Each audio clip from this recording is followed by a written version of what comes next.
What's up, NFL fans? I'm Emery Hunt, the czar of the playbook, and don't forget to check out and purchase your copy of our latest football game plan book, Stiff Arming Football Myths. We have these available in both PDF and paperback form. Gotta get away, gotta get away, gotta get away. Can't get no rest. Work all day. When will I learn?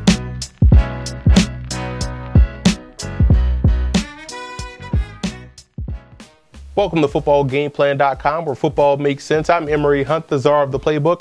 Bring you our 2015 NFL Draft Special. We're going inside the war room with the Denver Broncos. We're going to take a look at their team needs to see what players could be possible selections to help fill those needs. But first, let's start off by taking a look at the upcoming picks the Broncos have in this year's draft.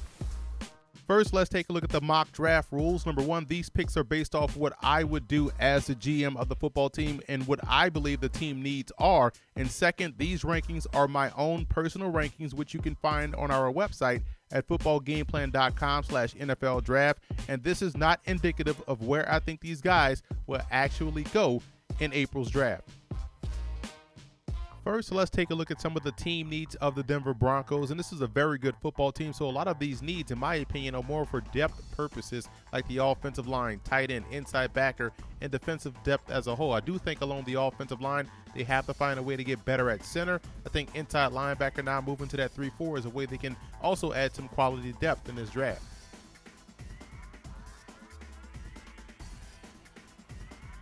With the first round selection, I look at Andy Galick out of Boston College, one of the best, if not the best center, in my opinion, in this year's draft class. I graded him out as a first round prospect, as my number one overall center prospect in this class, and I think he would instantly upgrade that Broncos offensive line.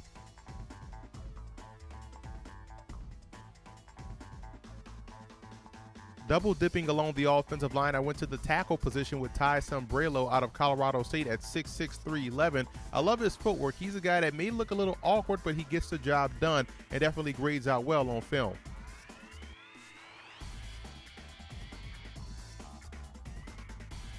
Getting better at the tight end position with Tyler Kroft out of Rutgers. And you know the tight end position is a big part of the Gary Kubiak offense, and I do believe Kroft can be the next in a long line of productive players that played under Kubiak in an offensive system.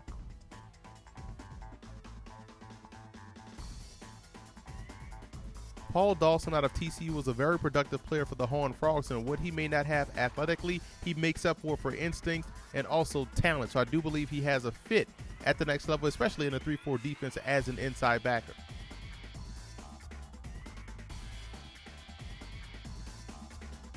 I'm a big fan of Corey Crawford's game out of Clemson at 6'5", 283 pounds. I think this is a guy that can play in any defensive front at any position. So again, providing quality depth up front for the Broncos.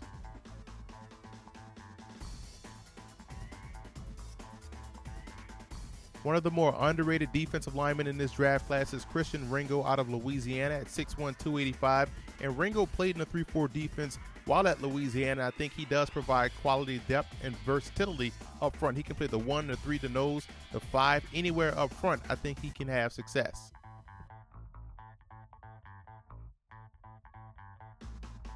I added Bryce Petty in the 6th round out of Baylor because I believe Petty is a lot better than what they currently have on the Broncos roster behind Peyton Manning. And it's time to start thinking about guys that can step up next in line and take over once Manning decides to hang up the cleats.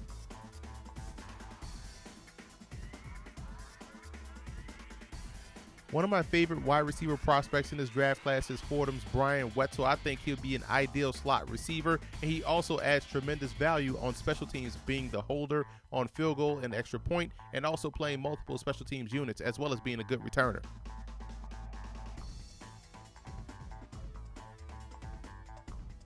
Tevin Coleman out of Indiana may be a little bit one-dimensional as a runner, not much wiggle, but he does have the one element that you can't coach or teach, that's breakaway speed, and he adds that element to this Broncos backfield.